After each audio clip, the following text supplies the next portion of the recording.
The story is divided into three narratives. The first narrative revolves around the king and queen of a kingdom named Long Trellis.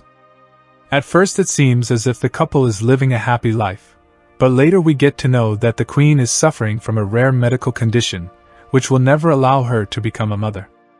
Because of this, the queen is always upset, but seeing his wife in this state, the king calls the best doctors and physicians from all around the kingdom, but unfortunately none of them were able to diagnose the mysterious illness inside her.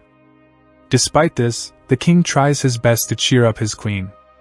One day he invites some circus performers to the palace, but suddenly, the queen notices that one of the performers is pregnant.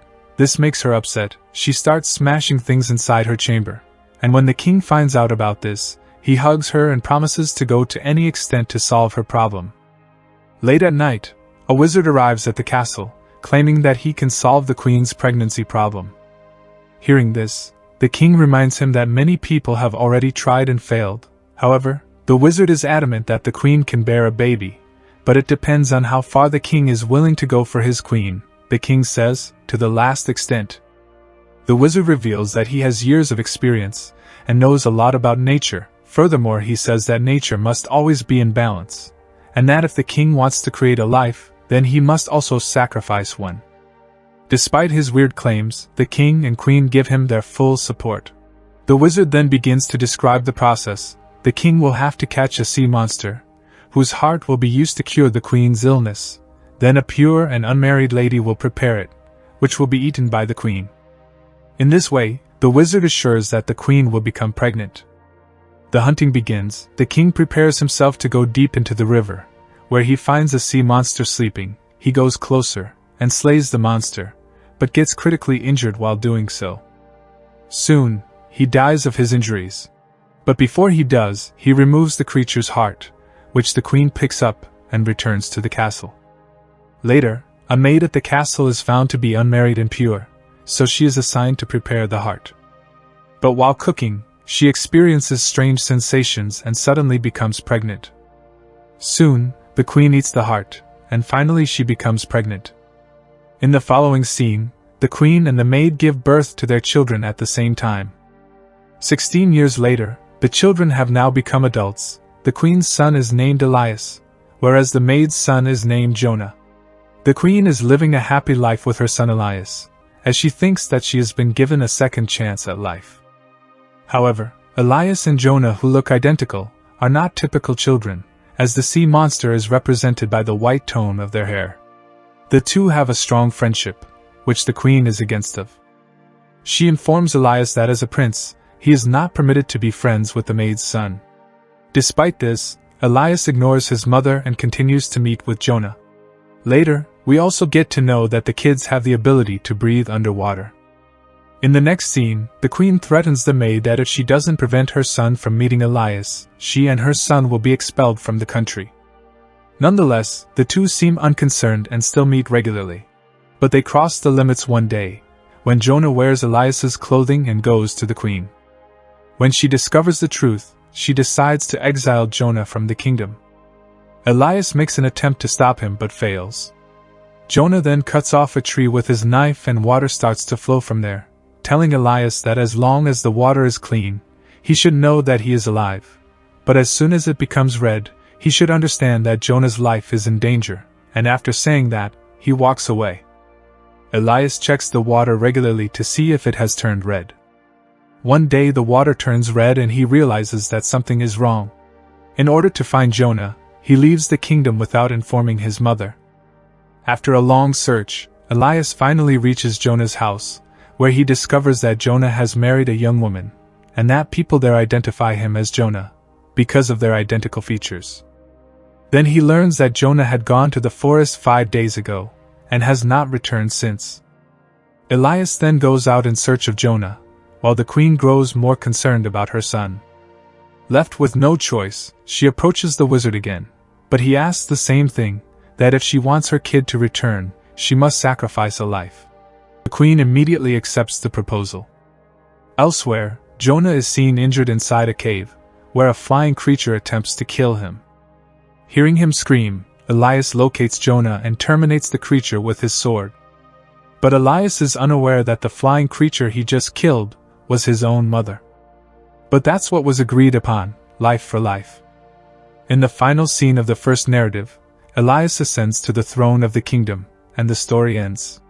We are then shown the second narrative. The king and two elderly sisters, named Emma and Dora, are the focus of this narrative.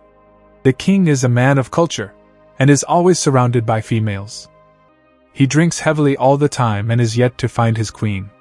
Being a king, he possesses the fortune and money to marry anyone he pleases. We get to know that Emma and Dora lives nearby the palace. Dora is a sharp and selfish woman while Emma is innocent. They hardly leave their house and are also unmarried, so it's certain that they will die alone. But the two sisters have a very pleasant and young tone of voice. One morning, the king hears Dora singing, and is instantly infatuated by her voice, and as a result, he decides to meet her. That night, the king approaches their door to get a glance of Dora, expecting to see a young and beautiful woman. When he knocks on the door, the sisters start panicking as they believe the king will get angry if he finds out about their appearance. Emma tries to reveal the truth about them, but Dora stops her, wanting to take advantage of the opportunity. After thinking for a while, Dora comes up with a plan. She requests the king to come back after a week, and she will grant the king a piece of her. And when the king asks which part of her, Dora says her finger. Confused yet overcome with lust, the king agrees.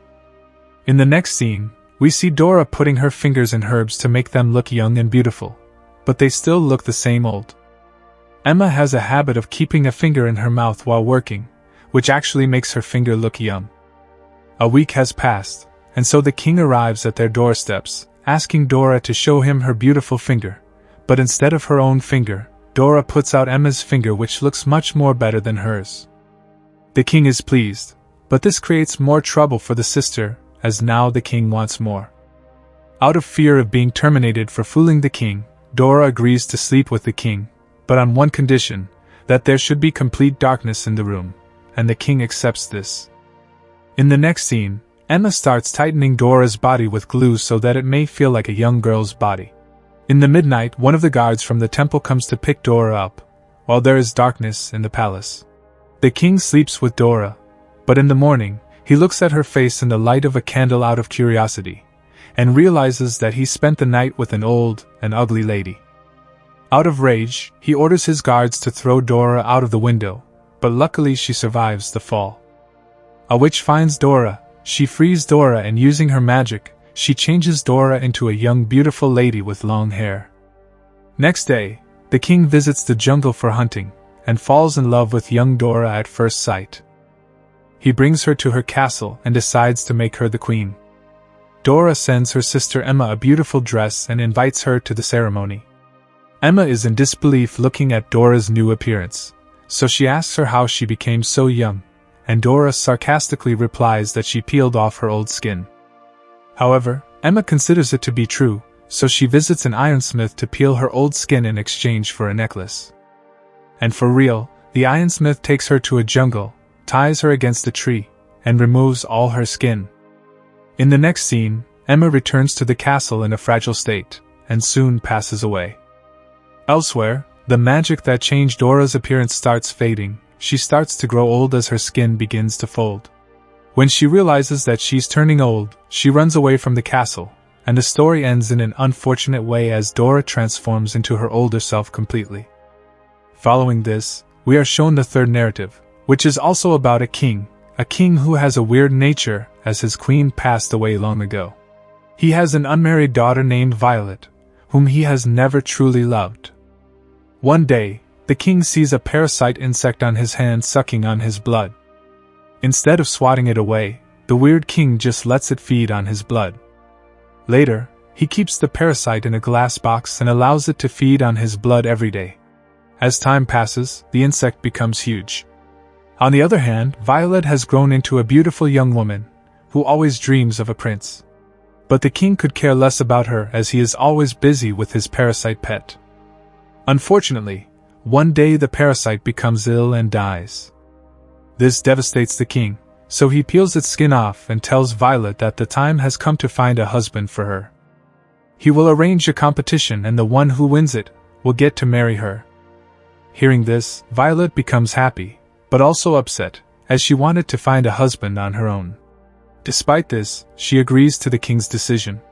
Soon, announcements about the competition are made throughout the kingdom.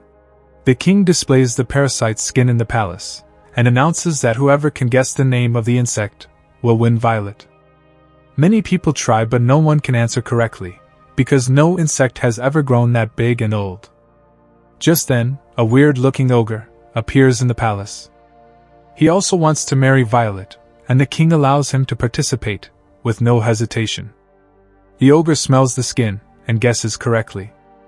Upon hearing this, a devastated Violet runs away to the roof and attempts to end her life. If I was in her place, I would do the same. However, the king calms her down by saying that he cannot break his promise. Left with no choice, Violet finally agrees.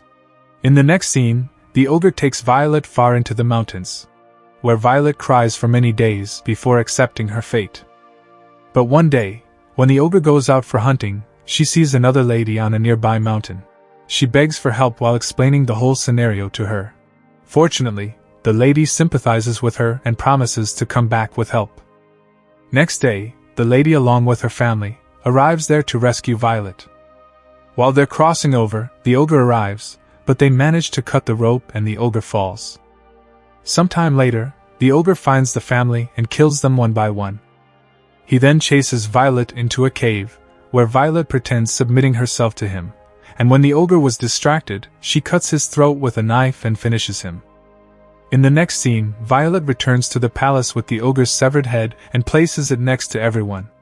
She then says, "This is the husband you chose," and starts crying. The king is also devastated by the sight and falls to his knees.